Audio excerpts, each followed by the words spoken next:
Nag-una sa mga balita. Mga kaso sa COVID sa lalawigan, padayon ang pagkunhod. Mga opisyalis sa mga lain-laing local government units na malhin og nanumpa ubos sa One Cebu Party. Mga bag-ong laboratorio sa Danao Provincial Hospital alang sa radiology gibuksan. Kini og uban pang mga kalambuan ug panghitabo dinhi sa probinsya. Dinhi lang sa balita sa Sugbo.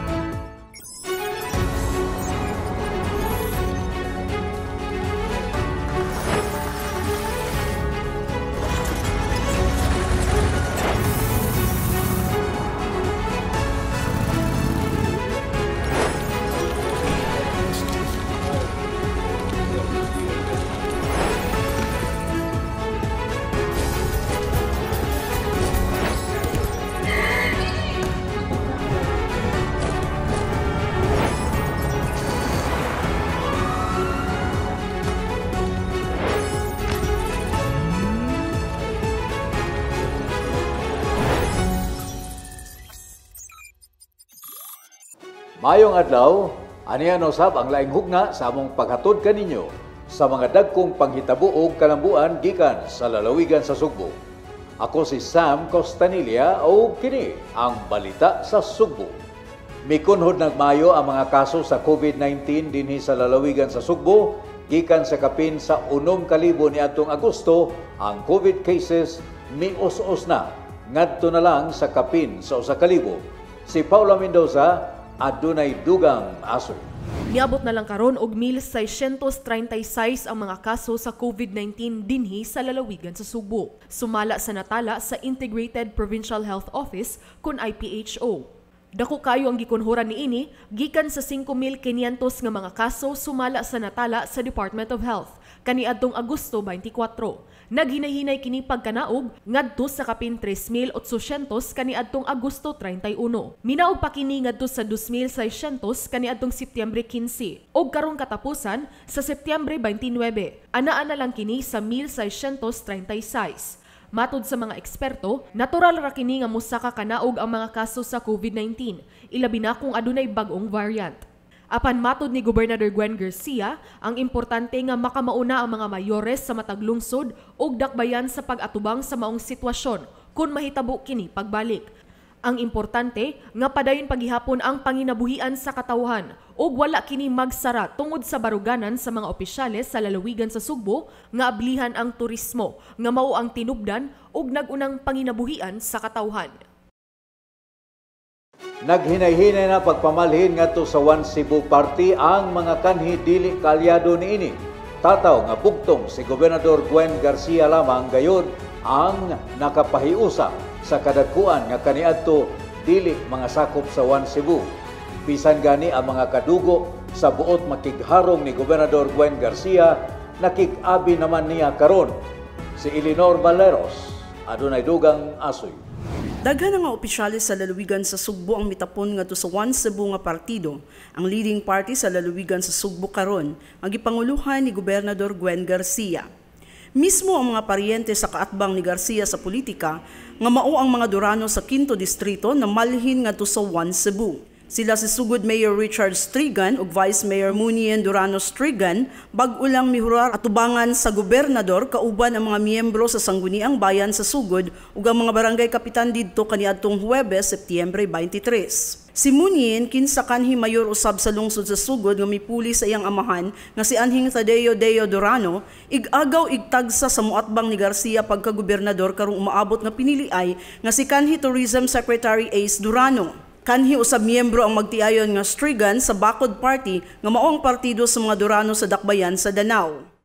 This is not just a decision that we made by ourselves. Sayod mo, apil ang atong mga kapitan, ang atong mga konsehales ang mga decision. It's a decision that we made sa hibaw ko mo sa gusto give ni Daddy, ni Mayor Dio, and then we made this decision not for ourselves, but for the municipality of Sobo.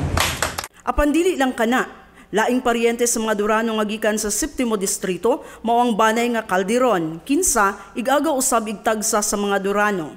Ang mga Calderon kanhi kaalyado ni Garcia sa unang tulo ka termino sa iyang pagkagobernador. Apan gibali sila sa laing partido sulod sa duha ka termino nga lain na ang gobernador. Karong bag-o mibalik sila kang Garcia ug ilang gipadayag ang ilang suporta ngadto ni Garcia ug sa One Cebu Party. My governor. Salamat kayo sa Bago lang mihurar sa One Cebu ang tanang mga mayor sa 7º distrito nga kanhi kaalyado sa laing partido kaniadtong Miyerkules, Setyembre 29. Sila si Mayor Verna Magalion sa Alegria, Fritz Lastimoso sa Alcantara, Carmen Lumain sa Badian, Efren Gontrano Gungunhika sa Dumanhog, Dean Michael Cinco sa Hinatilan, Narciso Lito Crios sa Malabuyok, Mayor Paz Lingling Rosgoni sa Mualboal ug Terence Blanco sa Ronda. Apil usab sa mga mihurar sila si kanhi mayor sa Malabuyok ug karon konsehal Daisy Crios ug kanhi usab mayor ug karon vice mayor sa Alegria Gilberto Doc Magi Magalion ug mibalik sa partido si Mualboal Vice Mayor Inocentes Titing Cabaron. Sila mo'y mulansar isip mga mayor sa ilang mga lungsod sa sunod nga piniliay. Gawa sa maong mga opisyal, mibalhin na usab ang tibok konseho sa lungsod sa Dumanhog ug ang 37 niini ka mga barangay kapitan. Kaniadtong miaging Sabado, mitapon na usab sa One Cebu ang opisyales sa Dakbayan sa Toledo nga kanhi kaalyado sa kaatbang ni Kongresista Pablo John Garcia sa politika. Gipanguluhan nila ni Toledo City Mayor Marjorie Joy Perales ug Vice Mayor Jay Sige. Mihurar ang mga miyembro sa konseho sa atubangan ni Garcia nga gisaksihan ni Deputy Speaker Pablo John Garcia nga mausab ang Secretary General sa One Cebu Party. Si Gobernador Garcia kanunay nga nagpadayag sa katawhan nga ang iyang pagserbisyo walay bulok sa politika kay bisan ang kadtong dili niya kaalyado iya gihapong tabangan. Gani bisan pa man kadtong mga lungsod ug mga barangay nga wala siya mudaog, iya gihapong gihatagan og mga proyekto ug giabagan ang mga yanguo nila sa probinsya. bisan pa og makadilain na unya ang atong mga kolor sa politika. Magpadayon gayud ang serbisyo sa Cebu Provincial Government, ang serbisyo ni Gwen Garcia.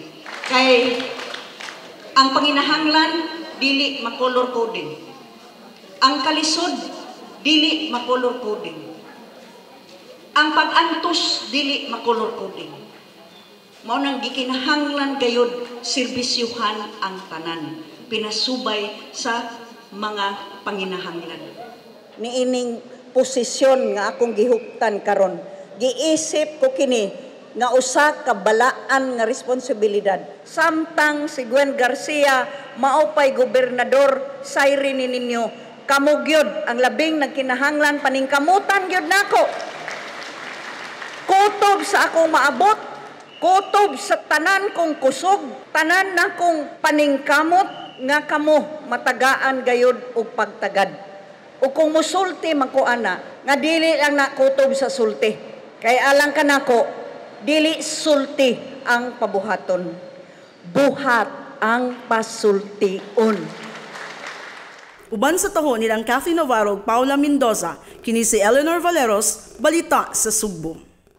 Gibuksan nitong September 23 ang bag-ong laboratorio o Radiology Department sa Cebu Provincial Hospital sa Dakbayan sa Danao. Libre ang paggamit niini sa mga pasyente. Si Paula Mendoza mobalik alang sa dugang taho. Gibuksan kaniadtong Setyembre 23 ang Laboratory o Radiology Department sa Cebu Provincial Hospital nga nahimutang sa Dakbayan sa Danao. Ang maong pasilidad ubos sa Health Facilities Enhancement Program sa Department of Health. Ang pundo sa mga ekipo nga gibutang sa maong bag-ong pasilidad sama sa 4D ultrasound machine, X-ray machine, digital radiography machine ug electrocardiogram machine. Mukabat sa 14 milyones pesos nga nagikan sa paningkamot ni Kongresista Vincent Duque Frasco.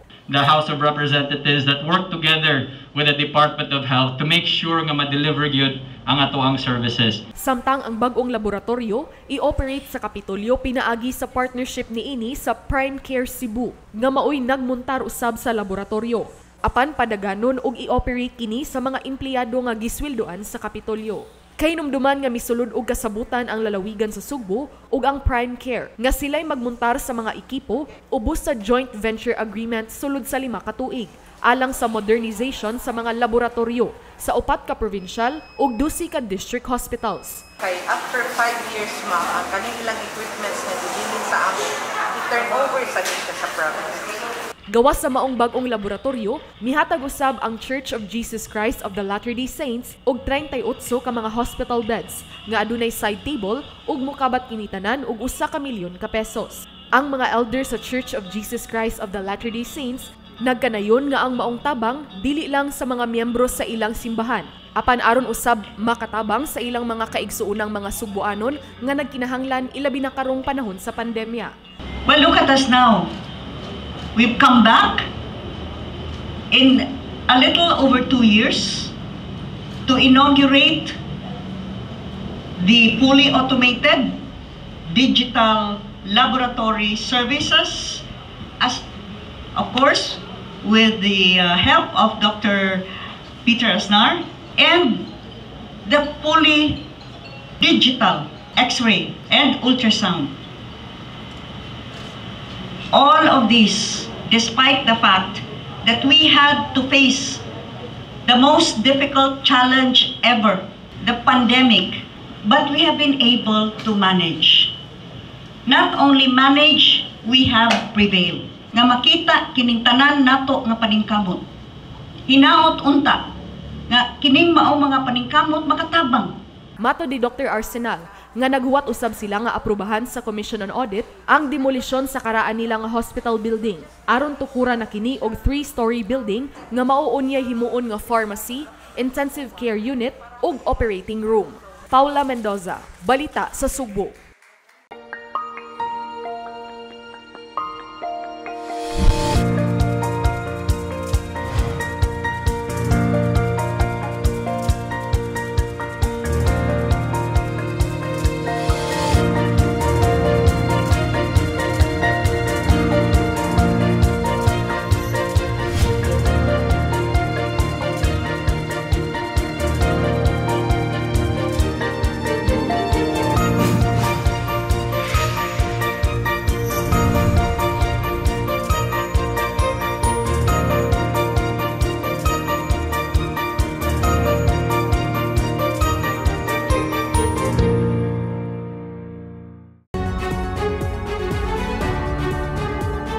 Gibuksan na kagahapon, Biyernes, Oktubre 1, ang Sugbo Negosyo Expo diin magtigi ang 39 ka contenders pinagi sa usa ka exhibit. Ipamaligya ang mga produkto sa maong mga magpapatigayon o humani ini pilion ang top 10 Sugbo Negosyo champions alang sa round 1.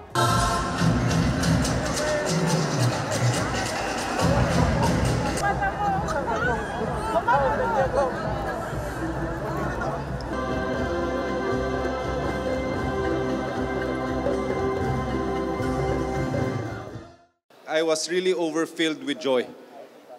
Dili nako matugkad ang akong kalipay sa ako ang nakita. In all honesty, number one, it's because para kanako, this is a dream come true. Before I became a provincial board member, as most of us know that I was a businessman, an entrepreneur, and before the first 9 years of Governor Gwen, we had a program nga katong Obra Negosyo Eskwela, where we help micro, small, medium enterprises, doon nagyapo yung mentoring component. And the first entrepreneur that I saw was the entrepreneur from Tudela, Camotes, nga nagbaligyaan ng kamote cookies nga naadya sa inyong likod.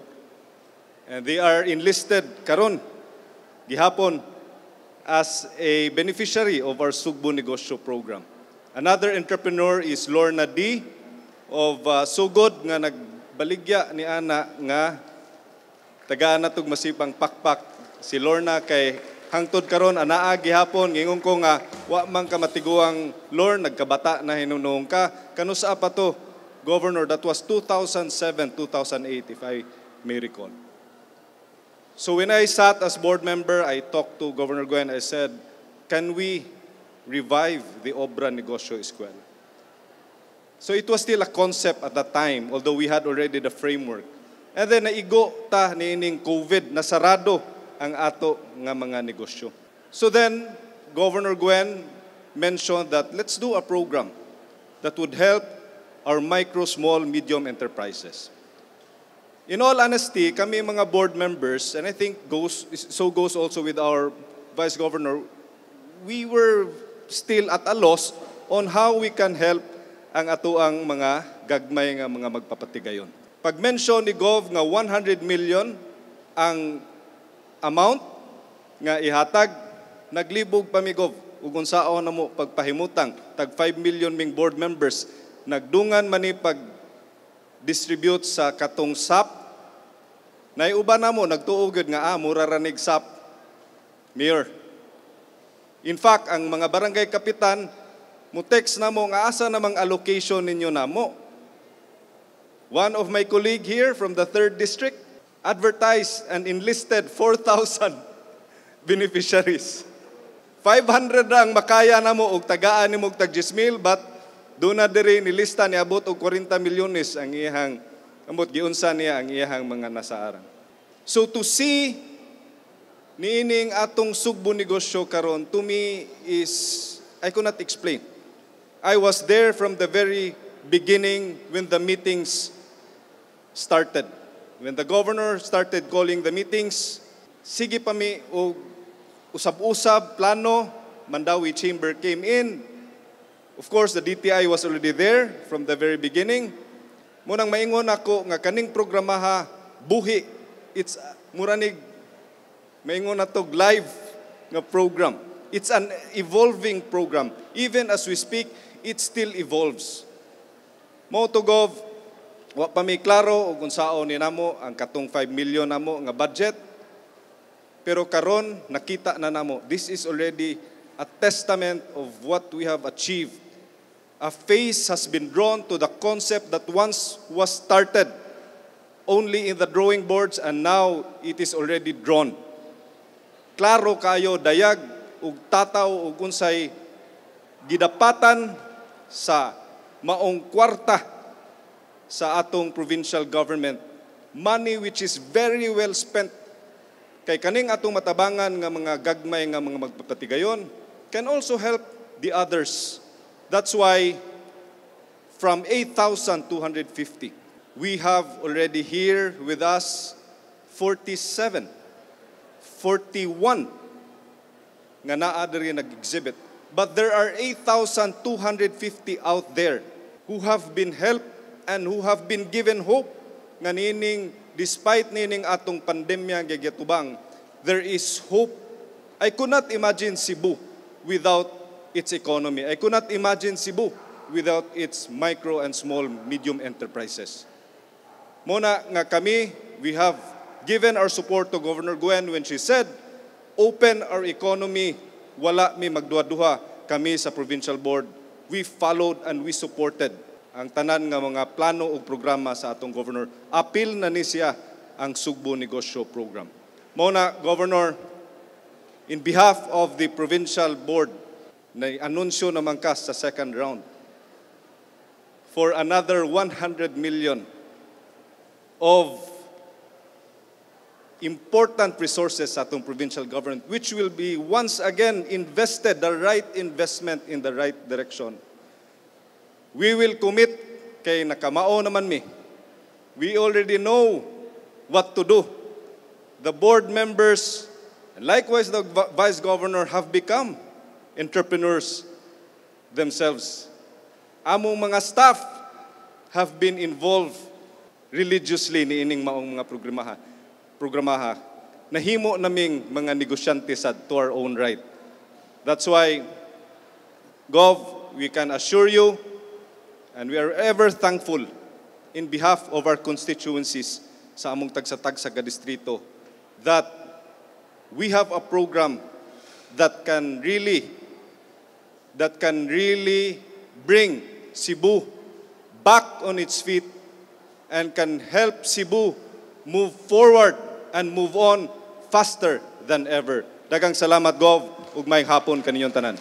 As a business chamber, we make it our mission to assist and support micro and small businesses to restore livelihoods, alleviate poverty and hunger, and help spur economic activities in Mandawi City and the province of Cebu, most especially during this time of pandemic. MCCI is honored to be a part of the Sugbo Negosyo Program of the Cebu Provincial Government under the dynamic leadership of Governor Gwendolyn Garcia.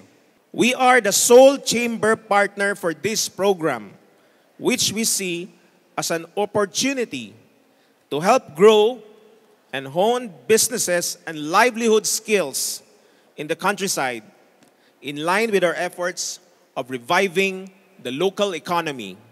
On behalf of Mandawi Chamber, I would like to thank our Cebu Provincial Governor Gwendolyn Garcia for her initiative in creating this program because of her intense love for the Sugbuanon and the Sugbuanon businesses in the province, and for trusting the Chamber and its members to facilitate the program with her and the team from DTI.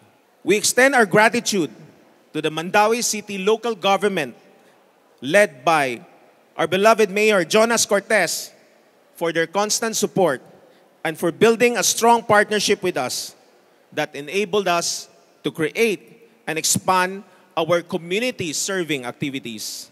Thank you to our partners for the program and for this activity. The Department of Trade and Industry, Cebu Provincial Office, the Cebu Provincial Tourism Office, and the offices of the Vice Governor, provincial board members, and the ex-officios. We could not have possibly completed this expo without your help. To our Sugbo Negosyo beneficiaries, congratulations for making it this far.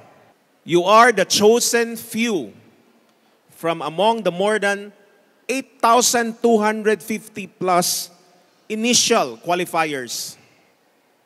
It is amazing to see all our top contenders here in one venue. We hope you take this event as a chance and as an opportunity to tell more people about what you can offer for Cebu. Thank you to our MCCI mentors who dedicated so much of their time and willingly visited the far-flung places, far-flung but beautiful places where our beneficiaries are located so that they may be trained and evaluated. We also thank our Sugbo Negosyo Expo Chair and Co-Chair, Ms. Beverly Dayanan and Ms. May Ann Yee, as well as Ms. Margo Frasco, for their love and dedication in creating this expo as part of our Mandawi Business Month 2021. To all our friends and guests, thank you for joining us today. Please check out the products of our beneficiaries and know their stories of success. Please also tell your families, friends, and colleagues about our expo, which is set up here from today up to October 3, so that we can also help our beneficiaries showcase their products from their respective municipalities. Please enjoy and have a wonderful afternoon. Mabuhi ka, Sugbuanon. The DTI Region 7 would like to extend our heartfelt congratulations to Governor Gwen and everyone involved in organizing this very important, timely, and much-needed event. We are very honored and humbled to be a partner of the Sugbo Negosyo Program, and we wholeheartedly support its goal of uplifting the lives of the Sugbuanons through micro-enterprise development and spurring economic activities in the countryside. We are particularly thankful for this initiative that enables our communities to determine, develop, support, and promote products or services rooted among them as a pride of place. In the DTI, we see this as very much aligned with our programs for MSME development, particularly on trade promotion, market linkage, the One Town, One Product program, product design and development, food product development, branding, packaging and labeling, and the Buy Local, Go Local initiative, among others. Ladies and gentlemen, the Sugbo Negosyo Expo is so much more than your typical trade fair or bazaar. It is actually part of a greater story the Sugbo Negosyo Story, which is a tale of Cebuano perseverance, resilience, and hope. Amidst the raging pandemic and the most trying times of this generation, Sugbo Negosyo allowed us the grit and resourcefulness, showed us the grit and resourcefulness of our entrepreneurs. Which brings us to our Sugbo Negosyo champions participating in this expo. Again, our congratulations on your achievements and for making it this far in the program. Out of over 8,200 beneficiaries that received close to 100 million pesos worth of assistance early this year, you are the very select group of enterprises that stood out and made a lasting impression on the evaluators as the most competitive MSMEs demonstrating resilience, innovativeness, sustainability, and that X factor of a gifted entrepreneur. So we invite the public to please visit the product displays of our local entrepreneurs. Let's support Palita of Daghan so that our budding entrepreneurs can also grow. And mapalita not because naluoy ta, but because they're really giving value for money. There's really a lot of value if you go around, a lot of value you can get at the prices and the quality of the products that they are offering.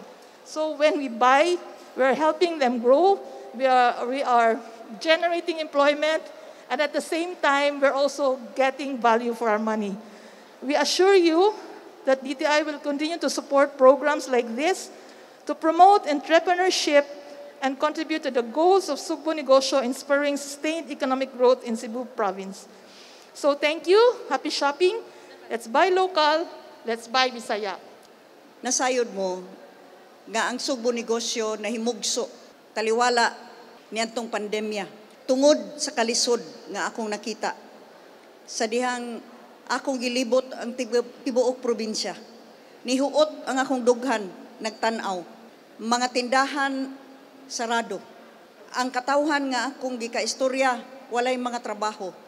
Maglisod og pangita sa salapi nga matod pa nila pila na kabulan wala na sila kakita og sa itsura sa kwarta kay lagi naundang ang ilang mga panginabuhi ug mao kadtong nahuna-hunaan nato nga buhaton ang usa ka programa nga makapabuhi og balik sa ekonomiya sa probinsya sa Sugbo tungod kay akong gisaligan ug ako namang gikauban sa una na kong mga termino isip gobernador ang Mandawi Chamber of Commerce gihangyo nako ang MCCI nga makig-partner ni ining Sugbo Negosyo kauban sa Department of Trade and Industry.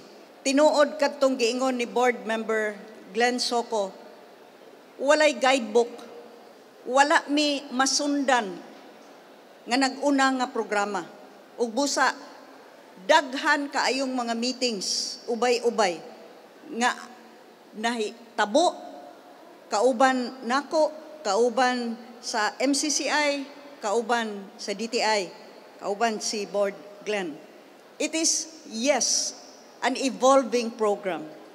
And yet, we never lost sight of the goal, which was to help Cebuanos help themselves. Gikan sa sinugdanan ni ingon ako, dili ni dole out.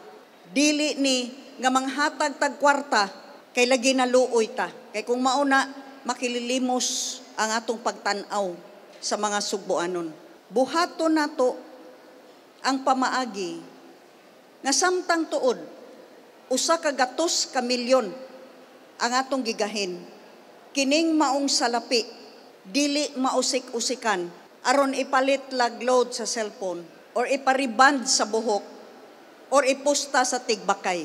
Gikinahanglan nga kining maong salapi atong tabang sa matag Sugboanon aron siya makatabang sa iyang kaugalingon. Ug dinha nato gihinay-hinay pagmugna ang atong mga patakaran, ang atong mga guidelines. And that is why we came up with the coupon system that we would distribute to the chosen beneficiaries and which they may redeem in terms of equipment, in terms of materials, in terms of ingredients from our partner merchants or suppliers. Sa pagsugod ni ini, pipila lang sa mga dagko nga mga suppliers mituo sa atong programa. Naglisod ta og kumbinser apan muingon ko ang SM mo'y labing una gyud nga mihatag sa iyang dakong pagsalig. Daghan kaing salamat, Miss Marisa Fernan. Well, ako na lang ni ipuno ni ining part 2 purti ng daghana ang nisalig kay nakakita na tinud-anay gyud ay ni. And so kining ato karon mga beneficiaries, you are the cream of the crop. Congratulations to all of you. Hinumdumi na ay mga mystery shoppers in the next 3 days. So bisan tuod og nagmask mo, ipagawas lang gyapon ang smile. Because you will all be contenders for the 10 finalists. This would never have happened and we would never have reached this stage without, first of all, the full cooperation of our provincial board members. Daghan kaing salamat sa atong board members and their staff. Nga grabe ang trabaho. And of course, the wholehearted support from the MCCI. You are all very busy people, but I cannot imagine the countless hours that you have spent attending our meetings. And not only that, gipuga ang utok ug unsay angay buhaton. Daghang salamat MCCI. And we thank the DTI. Salamat kaayo ang Department of Trade and Industry sa matag meeting nato. You were able also to present your own insights, especially in similarly situated programs, though this is by far, I hope you agree, the best program you've ever seen. And how can we express our gratitude to SM? Tanawa ra gud ni, the prime area of SM North, o gipagamit ni sa SM, why bayad? Kuyog mo tanan mga benepisyaryo, pamakpak in town mo. Salamatan nato si Miss Marisa Fernan and the SM officers. Salamat gyud kaayo. We thank also Mandaue City Mayor Jonas Cortez, here represented by the beautiful Emmeline Cortez Safra. What more can I say? My mantra had always been, ning atong pangalagad, dili sulti ang pabuhaton, buhat ang pasultion. Let me end with a message to the rest of the country. Over here in Cebu, we are moving on, we are moving forward, and we are moving upward to even greater heights of progress and development because we are Sugboanons. Mabuhi ka, Sugboanon!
Tulo ka adlaw nga gisuroy ni Gobernador Gwen Garcia niadto miaging semana ang ikalimang distrito aron personal niyang ihatod ang mga gasa gikan sa Kapitolyo.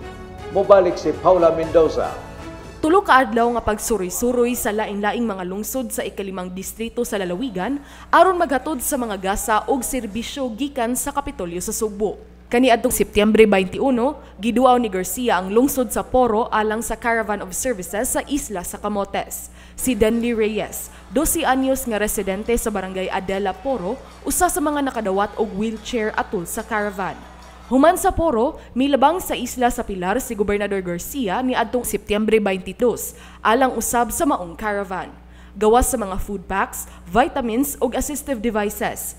Nakadawat og 6 milyones pesos nga kantidad sa solid waste management equipments ang maong lungsod gikan sa kagamhanan sa lalawigan sa Sugbo. Sa ikatulong adlaw, ang lungsod sa Sogod na usab ang giduaw ni Garcia sa susamang caravan. Usa sa mga nahatagan sa assistive device mao si Jenaline, 24 anyos nga taga lungsod sa Sogod. Matod sa amahan ni Jenaline, sulod sa napulo ka tuig. Ang bangko nga ginama sa kahoy mao lang ang iyang gamiton aron makalihok-lihok ang iyang anak. Ang Quinto Distrito mao ang pinakadako nga distrito nga adunay 11 ka mga local government units. Si Denly ug Jenaline, duha lang sa mga gatusan ka mga benepisyaryo sa caravan nga nakadawat og tabang. Ato sa pagduaw ni Garcia sa tulo ka mga lungsod, iyang gipasalig nga ang pagtabang sa lalawigan dili gayud magtan-aw sa kolor sa politika nga gilabanan sa mga tawo. Apan iyang gipasalig nga tabangan gayud ang angay tabangan base sa ilang panginahanglan. Kini aron mapatagamtam gayud sa mga Sugboanon nga ang Sugbo mao ang pinakaadunahan nga lalawigan sa tibuok nasod. Dili manato mahakop ang tanan, di manato matubag ang tanan ng mga panginahanglan apan samtang si Gwen Garcia mao pay gobernador sayri ninyo kamo gyud ang labing nagkinahanglan paningkamutan gyud nako. Kutob sa akong maabot, kutob sa tanan kong kusog, tanan na kong paningkamot, nga kamo matagaan gayud og pagtagad. Paula Mendoza, Balita sa Sugbo. Sukad nga mihulip ang pribadong kompanya nga Camotes Island Generation Corporation kon Camcor dili na kaayo mag-brownout sa maong isla. Kini ang itaho ni John Fredson Granada. Niminos na gayud ang brownout sa isla sa Camotes sukad nga mipuli ang pribadong kumpanya nga mao ang Camotes Island Power Generation Corporation kun Camcor isip bag-ong power provider sa isla sa Camotes. Sila maoy mag-supply og kuryente ngadto sa Camotes Electric Cooperative kun Celco nga mao ang distributor sa kuryente didto giabagan sa Cebu Electric Cooperative kun Sebeco. Gidayeg ni Gobernador Gwen Garcia ang Camcor tungod sa pagpalit og bag-ong planta kay makahatag kini og 7.1 megawatts nga supply ug mas taas pa kini sa gikinahanglan sa tibuok isla nga 3.5 megawatts lang. So we expect you to be able to move as efficiently and as fast as you can. Okay, this is your line of business. So kabaw mo kung saan ni pagkadagan. Kahinumduman nga ang National Power Corporation kun NPC ang karaan nga power generator sa isla. Apan natapos na ang operasyon niini kaniadtong Hunyo 30, hinungdan nga gipulihan sila sa Camcor. Matud ni Garcia nga unta magpadayon nga maghatod og maanindot nga serbisyo ang Camcor aron dili na magantos ang katawhan tungod kay tinguha sa gobernador nga mulambo gayud ang isla sa Camotes. We expect that Camotes will boom, especially with the new runway that is going to be made and the new terminal. So I hope you will have prepared plans for expansion ninyo. Gipahibaw ni Manny Suarez, General Manager sa Celco, nga 75% na ang na-upgrade nga linya sa kuryente gikan sa single phase ngadto sa 3-phase. Matod ni Virgilio Fortich, Manager sa Sebeco, nga human sa pag-upgrade sa mga linya sa kuryente, isunod na dayon ang pag-upgrade sa conductor nga isolated conductor o 3-wire aron dili dali nga mapawong ang kuryente kung masabod sa sanga sa kahoy o sa mga mananap. So siguro, sort of suggestion, puhon basig i-consider po ninyo ang pag-upgrade sa inyong mga conductors, katong insulated conductors na yun, katong 3-wire, Although, taas ang presyo, pero in terms of reliability, in terms of kanabitang efficiency, taas ya. No? So, usa na sa makapa-improve sa ato ang power reliability. Gipasalig ni Suarez nga kanunay sila makigtambayayong sa CAMCOR ug sa SEBECO, ilabi na sa Municipal Disaster Risk Reduction and Management Office kon MDRRMO sa tibuok isla sa Camotes alang sa anam-anam nga pagpamutol sa mga sanga o kahoy duol sa linya sa kuryente. Doon na may mga gihimo, dagan-dagan gid sa meron na putol nga mga kalubihan. Ang nindot unta nga padayon na ni. Kay kinahanglan kaayo ni Camotes. You should be one in Camotes soaring to great new heights. Ato ba, Mayor? Mayor, oh, Mayor Jojo. Mayor Boy. Maghiusa ka. Kay, importante, this is a very crucial component in the progress and development of Camotes. John Fredson Granada, Balita sa Sugbo. Human sa ikalimang distrito, miadto usab si Gobernador Gwen Garcia sa unang distrito alang sa ikatulong hugna sa Caravan of Capital Services. Si Sheila Gravines, adunay dugang taho. Karong anamanam na nga gisulbad ni Gobernador Gwendolyn Garcia ang problema sa libao nga kadalanan sa probinsya sa Sugbo, apil na ang lungsod sa San Fernando. Ang suliran na usab sa tubig ang gipangayuan ni Mayor Ninette Reluya og tabang gikan sa Kapitolyo. Sa iyang pagpamulong ato sa gipahigayon nga Caravan of Provincial Government Services sa ilang lungsod niadtong Martes, Setyembre 28. Gipadayag ni Mayor Reluya nga niduol siya kang Gobernador Gwen Garcia ug nihangyo nga tabangan sila nga masulbad ang ilang problema sa patubig. Hinaon ta na karong tuiga masulbad na gyud ang atong problema sa tubig. Ang pagpalambot sa patubig sa kalungsuran ug mga syudad sa lalawigan sa Sugbo ang usa sa mga prioridad sa pangagamhanan ni Gobernador Garcia. Kay gusto niya nga matag panimay adunay kaugalingong nga gripo nga mag-agas o level 3 nga water distribution. Ang lungsod sa San Fernando ang usa sa mga lungsod nga gipatun-an sa gobernador ang sistema sa patubig aron mas mapalambo ang patubig niini ngadto sa kabalayan. Nagtingwa gayud ang gobernador nga matagamtam sa mga Subuanon ang daghang mga proyekto o programa. Gumikan kay ang Sugbo mo'y labing adunahan nga probinsya sa tibuok nasud. Ug maulaw ako nga moangkon sa maong dungog kung wala ako'y nahimo alang kaninyo mga pinalangga kong Subuanon. Ug busa sultian ta kamo matag gabi usa moabot ang katulugon kanako ang katapusan akong gihuna-huna unsa pa man ang akong mahimo alang sa mga Subuanon. Unsa pa'y proyekto, unsa pa'y programa, unsa pa'y hinabang na akong mapaabot. Kay bisan tingali o dili nako mapaabot sa tanan sa hingpit ang tinguha nako nga ang kadaghanan ilabi na ang labaw nga nagkinahanglan makaingon naningkamot ni ay si Gwen Garcia alang kanamo gipangga ni ay kami niya. Isuroy gid siya sa panahon sa pandemya kay iyahang oath as governor panggamon ug atagad saktong serbisyo matag Subuanon. Ato sa Caravan of Services ni atong Setyembre 28, ang unang ka mga lungsod ug mga syudad sa unang distrito sa Sugbo mauna usab ang nakabenepisyo sa mga hinabang gikan sa Kapitolyo. Nakadawat og vitamins, food packs ug vegetable seedlings ang katigulangan, barangay frontliners, mga opisyal sa barangay ug kapulisan, ug wheelchairs ug ubang assistive devices alang sa mga adunay kakulian sa panglawas, ilabi na kadtong katigulangan ug kabataan. Karong round 3 sa Caravan, nakadawat ang local government units ug mga hybrid nga klase sa lubi o dwarf coconut, lain-lain nga mga binhi sa mga utanon, mga similya sa tilapia ug ASF testing kits. Aduna usab indemnity checks alang sa mga mag-uuma.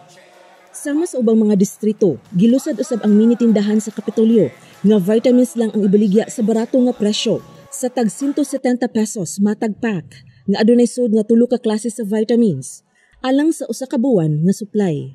Sheila Gravinez, Balita sa Sugbo. Nahuma na ang Phase 2 sa Hagutapay Wharf sa lungsod sa Tudela o gibuksan kini niadtong September 22. Mismo si Gobernador Gwen Garcia maoy nangu sa pagsubok sa maong proyekto atol sa pagduaw sa isla sa Camotes. Ang proyekto nga gigastuhan sa kagamhanan sa lalawigan sa Sugbo, magamita na gayud human kini gisubhan ni Gobernador Gwen Garcia, kauban ang mga opisyalis sa Kapitolyo o Kongresista Duke Frasco. Kini mao ang 2.5 milyones pesos nga Hagutapay Wharf Phase 2 sa Barangay Puerto Bilio, lungsod sa Tudela, nga maoy gateway padong sa mas gamay nga isla sa Pilar ug padong usab sa Ormoc, Leyte. Nahuman gyud ato ang gidamgo nga rampa duha ka level na ipanghunas na po pang high tide. Nagamit na ron. Niadtong Setyembre 22, gipangunayan gayud ni Gobernador Gwen Garcia ang inauguration og ribbon cutting sa Baga ug Lapad nga dungguanan. Uban ang mga opisyal sa Tudela, gipanguluhan ni Mayor Jojo Solante, Frasco ug Bukalred Duterte. Matod ni Solante nga dako gayud og tabang sa paglambo sa ekonomiya dili lang sa lungsod sa Tudela apan sa tibuok isla sa Camotes.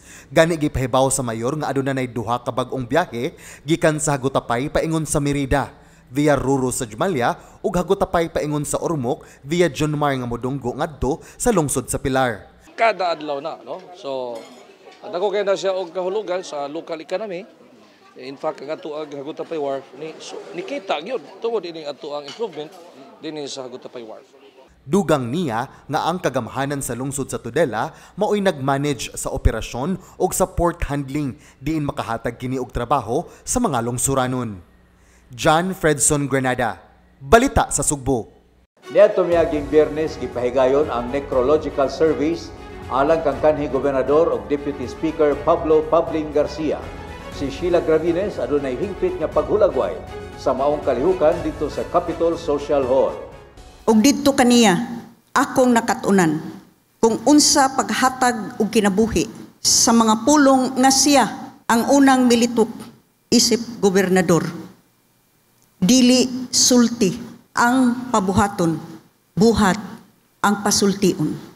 Sa ingon ni inighandom ni Gobernador Gwen Garcia ang iyang nipanaw nga amahan nga si anhing Deputy Speaker o kanhi Gobernador Pablo Pabling Garcia ato sa gipahigayon nga necrological service alang sa giila og bantugang constitutionalist ni adtong Biyernes, Setyembre 24. Mato di Gobernador Garcia, ang iyang amahan mo'y nagsilbi niya nga mentor, critic og inspirasyon sa iyang pagkagobernador ug sa dihang nagserbisyo siya isip kongresista sud sa 6 ka tuig, padayon kining naggabay kaniya.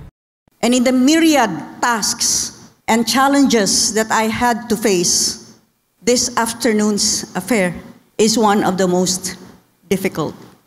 For when I assumed office in July of 2019, little did I know then, nor could I ever have imagined that I would have to preside over the necrological services of my own father. But as governor, it is my duty, and I do so with a heavy heart because as his daughter, I have lost my mentor, my guiding light, and the standard from which I have always measured myself. Mipadangat usab sa iyang mensahe si Presidente Rodrigo Duterte ngadto sa pamilyang Garcia ug gibasa kini ni Presidential Assistant for the Visayas, Secretary Michael Dino. Message from our President to the family of Attorney Pablo P. Garcia. Words are not enough to express my sympathies on this passing of your patriarch, former Governor and Congressman Pablo P. Garcia. The nation mourns the loss of one of its most hardworking and able statesmen. Pabling has helped many Filipinos through his legal expertise and political leadership as a former governor and legislator. Let us honor his long and fruitful years of public service. Ang Hunta Probinsyal mihatag sa ilang pahasubo pinaagi sa pipila ka mga resolusyon nga gibasa ni Bisig Gobernador Hilario Davidio III. His demise was a great loss not only to his immediate family and friends, but to everyone who came to know him, for he was a caring, benevolent, and charismatic leader to his constituents. This august body finds it fitting and proper to pay its respects to the man who had devoted most of his life in public service, and joins the bereaved family in mourning the loss of a dedicated public servant. Ang League of Municipalities of the Philippines nga gipangluhan usab sa apo sa kanhi gobernador nga si Mayor Cristina Frasco nagpasar usab og resolusyon. Whereas former Governor and House of Representatives Deputy Speaker Pabling Garcia exemplified excellence in public service and governance, which has brought pride and honor not only to his native town in Dumanhog, but also to all of us Cebuanos and Filipinos, leaving a legacy of stable leadership and remarkable accomplishments which is evident in Cebu to this day. Nagpasalamat usab ang pamilyang Garcia sa mga tao, labi na niadtong dili nila kauban sa partido sa politika, kay niduyog hapon kini sa ilang gibati nga kasub-anan ug nigahin og oras sa pagpaabot sa ilang pahasubo ngadto sa ilang banay. You have come from different political colors and you've crossed our political divides. You are here this afternoon, united in our respect, admiration, and love for this great Cebuano.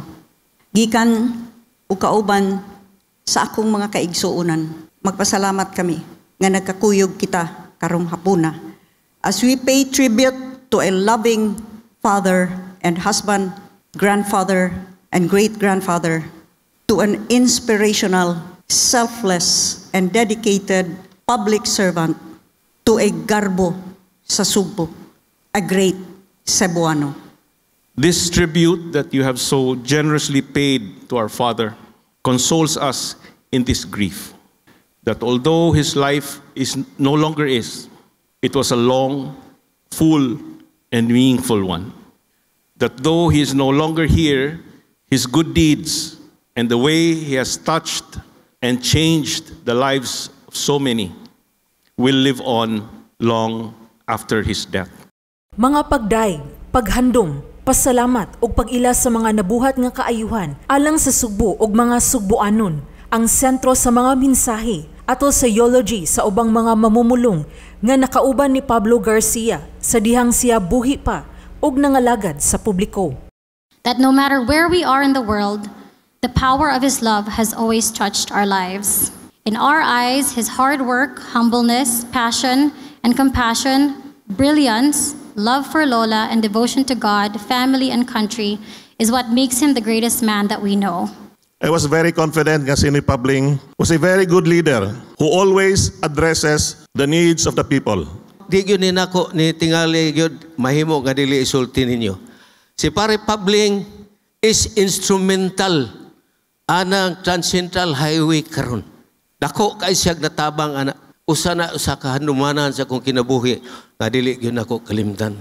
Unya pagka gobernador na niya, pertindaghan ng mihuras na hatag niya nako sa Balamban. Naka-reclaim ko og 10 hectares sa Balamban pinaagi sa tabang ni Pare Pabling. Kanang na-reclaim na tong 10 hectares mo na gibutangan karon sa bag-o nga munisipyo, bag-ong merkado ug tanang kahimanan diha sa lungsod sa Balamban. Bisan sa kalisod sa kinabuhi, gipakita ni kanhi Gobernador Pablo Garcia nga kung ikaw magkugi og maningkamot, inubanan sa determinasyon ug pag-ampo, dili imposible nga makabot nimo ang imong mga pangandoy sa kinabuhi. Ang kanhi bata nga nagtinakandal sa hinuwaman nga sapatos, nahimong malampuson, tiunay nga nangalagad sa Sugbo ug mga Sugboanon. Daghang kinabuhi ang natandog ug labaw sa tanan, mo itinubdan sa prinsipyo sa panirbisyo nga dili sulti ang pabuhaton, buhat ang pasultion. Sheila Gravinez, Balita sa Sugbo. Maukad to ang mga kalambuan gikan sa Kapitulyo sa Sugbo niining simanaha. Hangtod sa sunod nga higayon, ako gihapon si Sam Costanilla. Mabuhi ka Sugbo, mabuhi kitang tanang Sugboanon.